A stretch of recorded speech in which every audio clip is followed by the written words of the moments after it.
Good evening students. उम्मीद है आप लोग अच्छे से होंगे, अच्छी तरीके से आपकी तैयारी चल रही होगी। तो आइए आज हम जानते हैं अध्याय 9 का भाग 3। इसके अंतर्गत आज हम पढ़ेंगे जाति उद्भव किस प्रकार होता है, यानी कि जाति किस प्रकार बनती है, अलग अलग तरह के जीव जंतु कैसे हो जाते हैं, अलग अलग तरह के लोग कैसे होते हैं, इसके बारे में आज हम इस अध्याय में जानने वाले हैं। आगे बढ़ने से पहले अगर आपने हमारे चैनल को सब्सक्राइब नहीं किया है तो कृपया इसे सब्सक्राइब कर लें और इस वीडियो को लाइक करना बिल्कुल भी ना भूलें। आपके एक एक लाइक से हमें प्रोत्साहन मिलता है और उसके कारण मैं नित्य प्रतिदिन एक नई लेक्चर आप लोगों के लिए लेके आता हूँ। तो आइए हम शुरू करें आज की ये क्लास। जीन प्रवाह उन दो समष्टियों, समष्टि का मतलब होता है कुल, दो कुलों के बीच होता है जो पूरी तरह से अलग नहीं हो पाती है किंतु आंशिक रूप से अलग अलग होती है। उप समष्टि यानी कि उपकुल, जिसमें x1 जो कि स्थानीय होता है और x2 उपकुल जो होता है ये अप्रवासी होता है। ये जनन के बाद जीन प्रवाह इसमें होता है और अस्थानीय समष्टि यानी कि स्थानीय कुल में इसमें विभिन्नता आ जाती है। इसके बाद है आनुवंशिक विचलन। किसी एक कुल समष्टि, एक समष्टि यानी कि एक कुल की उत्तरोत्तर पीढ़ी यानी कि एक के बाद दूसरी, दूसरी के बाद तीसरी पीढ़ी में जीन्स की बारंबारता से अचानक परिवर्तन का उत्पन्न होना। तीसरा है प्राकृतिक चुनाव, वह प्रक्रम जिसमें प्रकृति उन जीवों का चुनाव कर बढ़ावा देती है जो बेहतर अनुकूलन करते हैं। चौथा है भौगोलिक पृथक्करण, यानी कि भौगोलिक रूप से अलग अलग होना। जनसंख्या में नदी, पहाड़ आदि के कारण ये बदलाव होता है। जैसे कि मान लो नदी किनारे लोग ज़्यादा बसते हैं, पहाड़ों पे लोग कम बसते हैं। इससे दो उपकुल के मध्य अंतर जनन नहीं हो पाता है। आगे बढ़ते हैं आनुवांशिक विचलन। आनुवंशिक विचलन समष्टि यानी कुल Z है तो उपकुल Z1 और उपकुल Z2 भौगोलिक रूप से अलग अलग होते हैं, जैसे नदी, पहाड़ के इत्यादि के कारण। फिर ये इसके बाद की पीढ़ी जो होती है, उत्तरोत्तर पीढ़ियां जिन्हें हम कहते हैं, वो विभिन्न परिवर्तनों का संग्रहण उपसमष्टि यानी कि उपकुल Z1 और उपकुल Z2 में होता है। फिर आनुवांशिक विचलन यानी जेनेटिक ड्रिफ्ट, जेनेटिक रूप से ये इसमें परिवर्तन होता है। फिर प्राकृतिक चयन के अनुसार, नेचुरल सिलेक्शन के अनुसार, यानी कि जैसा जैसा प्रकृति उन्हें सूट करता है उस जगह पे वो रुक जाते हैं और इस तरीके से उपकुल Z1 और उपकुल Z2 यानी कि उपसमष्टि Z2 अंतर्जनन में असमर्थ हो जाते हैं। इससे क्या होता है कि ये जब एक दूसरे से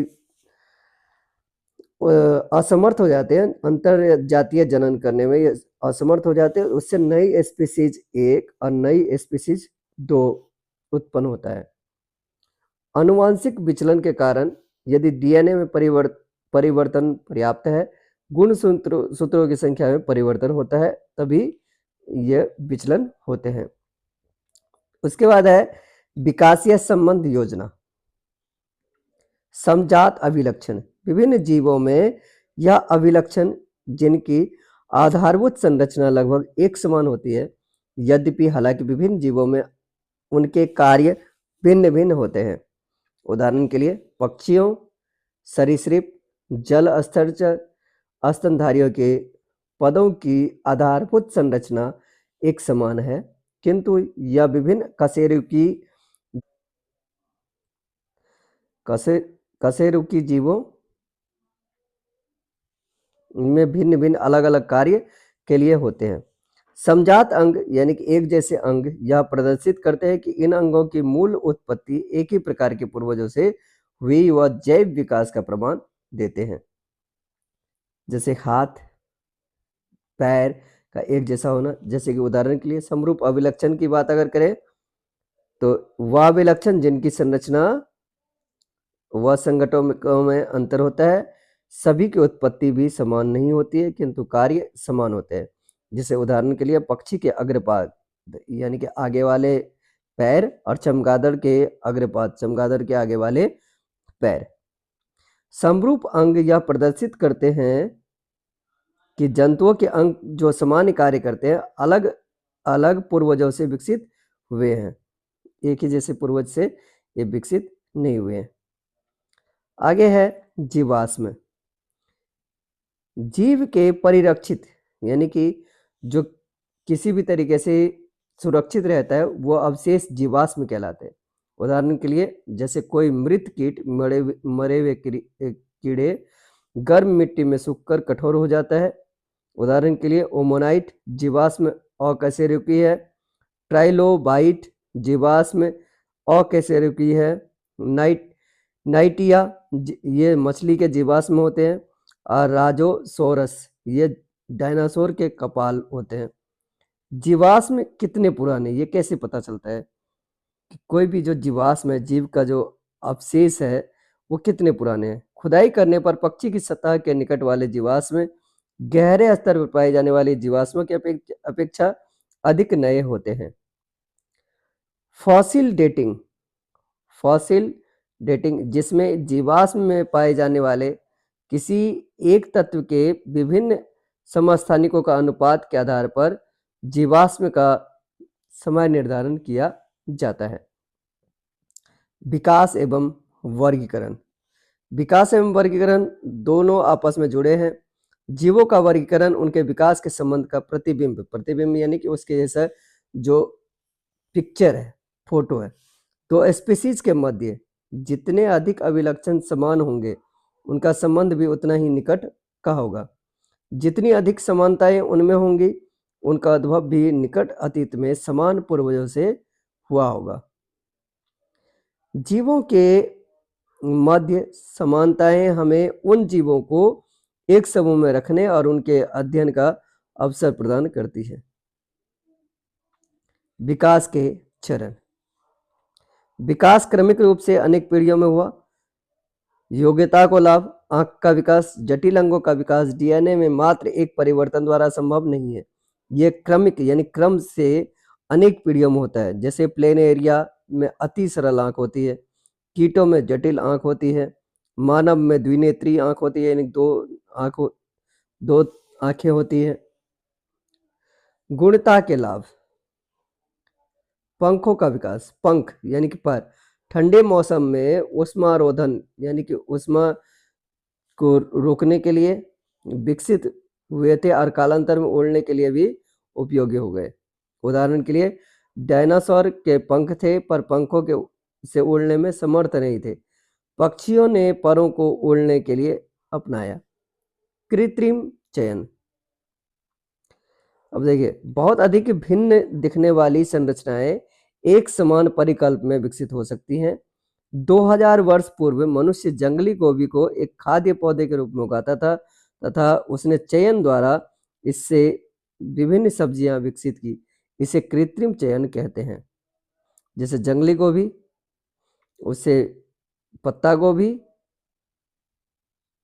और फिर फूल गोभी, ब्रोकली और गांठ गोभी और ये केल यानी केवल चौड़ी पत्तियां होती है। ये विभिन्न तरह के जंगली गोभी का विकास हुआ। आणविक जातिवृत्त, यह इस विचार पर निर्भर करता है कि जनन के दौरान डीएनए में होने वाले परिवर्तन विकास की आधारभूत घटना है। दूरस्थ संबंधी जीवों के डीएनए में विभिन्नताएं अधिक संख्या में संचित होंगी। इसके बाद है मानव विकास। मानव विकास, मानव विकास के अध्ययन के मुख्य साधन। पहला है उत्खनन, समय निर्धारण, डीएनए अनुक्रम का निर्धारण, जीवाश्म अध्ययन। मानव प्राचीनतम सदस्य अफ्रीका मूल में खोजा गया। पहला है फिलीपींस, दूसरा है इंडोनेशिया के द्वीपों में, तीसरा है पश्चिमी एशिया, चौथा है मध्य एशिया और पांचवा है ऑस्ट्रेलिया। इन सब जगहों से मानव को के प्राचीन अवशेष खोजे गए। विभिन्न समूह कभी आगे व पीछे गए। समूह कई बार परस्पर अलग विलग यानी कि अलग अलग हुए, कभी अलग होकर विभिन्न दिशाओं में आगे बढ़े और फिर कुछ वापिस आकर परस्पर यानी कि आपस में मिल गए। आनुवांशिकी की परीक्षाएं। जीन, मेंडल ने जीन को कारक अथवा फैक्टर कहा। जीन आनुवांशिकता की इकाई है। युग्म विकल्पी यानी कि अलील, विकल्पी विपरीत लक्षणों के संकेतक जोड़े को युग्म विकल्पी अलील कहा जाता है। ये एक ही जीन के थोड़ा सा भिन्न रूप होते हैं। फिर है विषम युग्मजीव यानी कि हेट्रोजाइगस, वे जीव जिनमें विपरीत विशेषकों के अलील होते हैं। टीटी यानी कि हाइब्रिड लंबा जो होता है।